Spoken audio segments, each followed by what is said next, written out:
हरे कृष्णा। जन्माष्टमी के बाद आने वाली एकादशी को डोल ग्यारस कहा जाता है कि श्री कृष्ण जन्म के 18वें दिन माता यशोदा ने उनका जल पूजन यानी घाट पूजन किया था। इसी परंपरा को आज हम डोल ग्यारस के रूप में मनाते हैं। कहीं इसे सूर्य पूजा कहा जाता है तो कहीं 10 स्टोन पूजा, कहीं इसे कुआं पूजन तो कहीं जलवा पूजन भी कहते हैं। और यही दिन एकादशी का होता है, जिसे परिवर्तनी एकादशी, जूलनी ग्यारस या वामन एकादशी भी कहते हैं। मान्यता है कि चतुर्मास में योग निद्रा में सो रहे भगवान विष्णु इसी दिन करवट बदलते हैं। इसी कारण इसे परिवर्तनी एकादशी कहा जाता है। अब जानते हैं इस वर्ष की खास तिथियां और व्रत का महत्व। इस बार भाद्रपद शुक्ल एकादशी 3 सितंबर बुधवार की सुबह 3:54 से शुरू होगी और इसका समापन 4 सितंबर गुरुवार सुबह 4:21 पर होगा। विशेष बात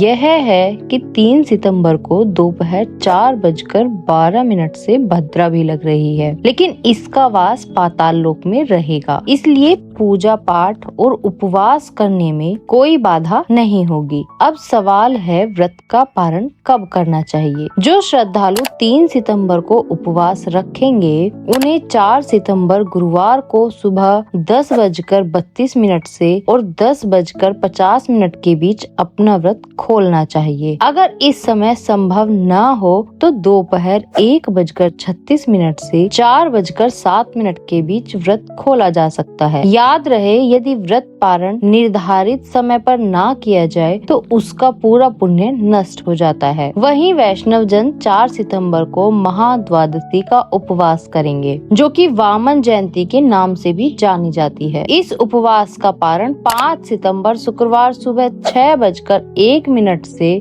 6:30 के बीच करना होगा। तो भक्तों, यह पावन अवसर हमें केवल उपवास ही नहीं सिखाता, बल्कि संयम, श्रद्धा और भक्ति का मार्ग दिखाता है। हरे कृष्णा हरे हरे।